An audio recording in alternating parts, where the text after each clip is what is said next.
আজকে যদি তোমার বোনের বিচার না করেছো তবে কুরুক্ষেত্র হয়ে যাবে এখানে, আমি বলে দিলাম। রোহান অফিস থেকে ফিরতেই অনামিকার এই কথাগুলো শুনে ওদিকে নীলিমার বুকের ভেতর কাঁপছে। একটু আগে সে একটা ভীষণ অপরাধ করে ফেলেছে। আজকে কি যে হবে ভাইয়া না জানি কি করে। সারাদিন অফিস করে রোহানের ভীষণ ক্লান্ত লাগছে। বাসায় ফিরতেই অনামিকার গোমড়ো মুখ দেখে রোহানের মেজাজ তরতর করে বাড়তে লাগলো। গলা ফাটিয়ে নীলিমাকে ডাকতে লাগলো রোহান। চায়ের কাপ হাতে নিয়ে নীলিমা ভাইয়ের রুমে এলো। কি করেছিস তুই? নীলিমা মিনমিন করে বলল, ভাবির লিপস্টিকটা ভেঙে গেছে ভাইয়া আমার হাত থেকে পড়ে। রোহান নিজের ক্ষোভ মেটাতে ইরার গালে ভীষণ জোরে একটা থাপ্পড় মারে। সারা দিনের খাটুনি, বসের বকুনি, বউয়ের ঘ্যানঘ্যানানি সবকিছু ম্যাজিকের মতো নিমেষেই হারিয়ে গেল। শুধু নীলিমার ছলছলো আখিজোড়া ভেসে উঠল চোখের সামনে, ঠিক যেন জোড়া দেখি জলটই টুম্বু সেই দেখি। ধীর পায়ে নীলিমা বের হয়ে এলো ভাইয়ের রুম থেকে। বুবলি বেগম নামাজের বিছানায় বসে তসবি পড়ছে। নীলিমাকে দেখে বলল, তোর ভাইয়া কেন ডেকেছে তোকে? চায়ের জন্য? তুই চা নিয়ে গেছিস আজকেও? ওই নবাবজাদি কোথায়? রুমে ঢুকছোস? অফিস থেকে এসে কি নিয়ে এসেছে দেখেছিস কিছু? নীলিমা জবাব দিল, না ভাইয়া ফেরার সময় ড্রাগন ফল নিয়ে এসেছে,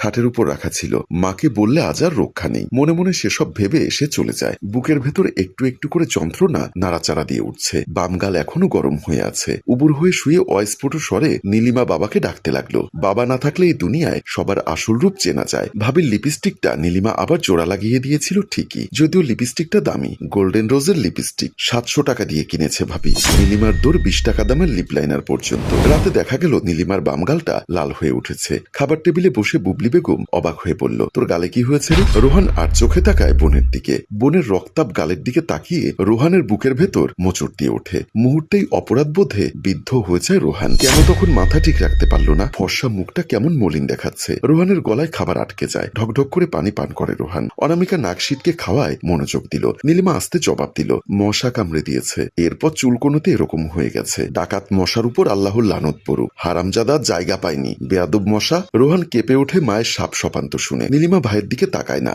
খাওয়ার পর অনামিকা নিজের রুমে চলে গেল। নীলিমা ভাবির এটো বাসন নিয়ে রান্নাঘরে ঢুকে পরিষ্কার করার জন্য। অবশিষ্ট তরকারি জাল দিয়ে রাখতে হবে। বুবলি বেগমের রাগ ওঠে। ব্যাপারটা রোহানেরও চোখে লাগে। প্রতিদিনই দেখা যায় নীলিমাকে এসব কিছু করা লাগে। আজকে বোধহয় নীলিমাকে থাপ্পড় মারায় নীলিমার কষ্টটা আজকে বেশি অনুভব করতে পারছে রোহান। সে হাত ধুয়ে উঠে নিজের রুমের দিকে চলে যায়। রুমে গিয়ে অনামিকাকে বলল, শুয়ে পড়লে যে, আমাকে চা দাও 1 কাপ। নীলিমাকে বলো, ও করে দিবে। আমাকেও 1 কাপ দিতে বলো লেবু দিয়ে। নীলিমা সন্ধ্যাবেলায় একবার করেছে চা। রাতের খাবার দাবার সবকিছু তো নীলিমাই সার্ভ করলো। এখন সব ক্লিন করছে। তুমি কি করেছো? অনামিকা তরাক করে বিছানায় উঠে বসে বলল, আমি কি করছি মানে? কি বলতে চাও তুমি? আমি কি কিছুই করি না? তোমার বাড়িতে কটা কাজের লোক আছে যে সবকিছু করে দেয়? রান্না বান্না সব কে করে? নাকি তুমি মনে করো তোমার মা বোনের মতো আমি পায়ের উপর পা তুলে বসে বসে খাই শুধু? অনামিকা চিৎকার করে বলা কথাগুলো রোহানের মা বুবলি বেগম ও তার বোন নীলিমা দুজনের কানেই পৌঁছায়। নীলিমা মনে মনে আল্লাহকে ডাকে, ভাইয়া যাতে আর কথা না বাড়ায়। কথা বাড়ালেই কথা বাড়তে থাকে। এখন রোহান বলার আগেই বুবলি বেগম বলল, কাজের লোকের কি দরকার? আমরা মা মেয়ে তো পটের বিবি সেজে বসে থাকি না। বেশিরভাগ দিন নীলিমাই রান্না করে। তাছাড়া রান্না না করলে সবকিছু কাটা বাছা তো নীলিমাই করে। আমার মেয়েকেই তো কাজের লোক বানিয়ে রেখেছ।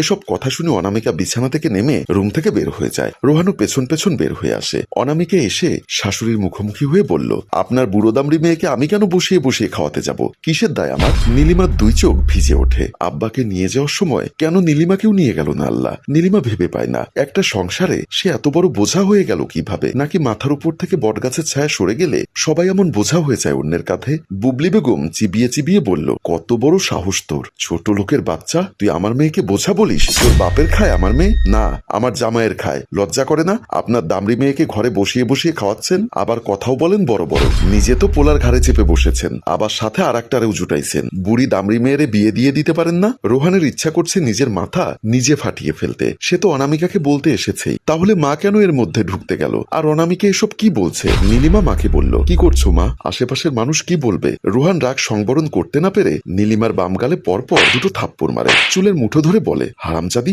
মরতে পারিস না তুই? বেঁচে আছিস কেন তুই এই দুনিয়ায়? তুই মরলে তো আমার চিন্তা কমতো। নিজের চিন্তায় বাঁচি না, আবার তোর চিন্তা করা লাগে আমার। তোর জন্যই তো লোকের কথা শুনতে হয়। নীলিমার চোখ থেকে 2 ফোঁটা অশ্রু গড়িয়ে পড়ল ফ্লোরে। মায়ের হাত ধরে বলল, আচ্ছা সে না হয় আমি মরবো, চলো ঘরে চলো, আর কথা বলবে না। ভাবি, ঘরে যাও তুমি। তোকে জিজ্ঞাসা করব আমি ঘরে যাব নাকি কোথায় যাব?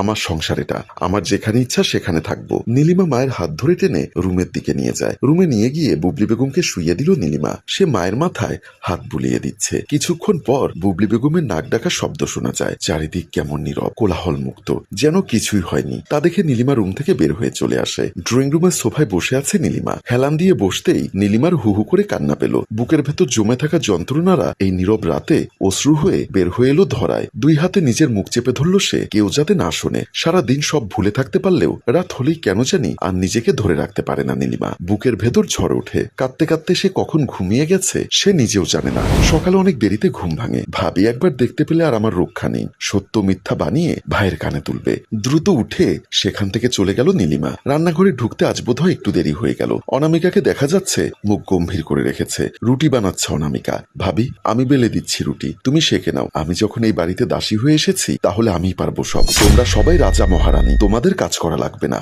দাসী তো পেয়েছই একটা, যাও এখান থেকে, নাটক করবে না। নীলিমা জোর করে অনামিকার হাত থেকে বেলন নিয়ে নিল। অনামিকা জিদ করে নীলিমার থেকে কেড়ে নিল বেলন। আবার গতরাতে রোহান তাকে যথেষ্ট গালাগাল করেছে, এমনকি আরেকটু হলে বোধহয় চড়ও মারত। অনামিকার মাথায় আগুন জ্বলছে। অনামিকাও সেই রাগ নিয়ে সজোরে চর মেরে দেয় নীলিমাকে। আর তা দেখে তার শাশুড়ি দৌড়ে এসে যায়। কিছু বলতে যাবে তার আগেই অনামিকা শাশুড়িকেও চর বসিয়ে দেয়। আর এখানেই টান টান টুইস্ট রেখে আমাদের গল্প শেষ হয়। সম্মানিত ভিউয়ার্স, এই বইয়ের অত্যাচারের হাত থেকে কি মা মেয়ে রেহাই পাবে, নাকি আরো যন্ত্রণা সহ্য করতে হবে? বোনের প্রতি ভাইয়ের কেন এত অবিচার, সবটা জানতে কমেন্ট করুন দ্বিতীয় পর্বের জন্য। গল্পটির ভাবনায় ও পরিচালনায় হাশেম রাজু, চিত্রগ্রহণ শিহাব ও শাকিল, প্রযোজনায় মঞ্জুর মোর্শেদ, মিউজিক প্লাস। গল্পটি ভালো লাগলে লাইক, কমেন্টস ও শেয়ার করে দিন। ধন্যবাদ।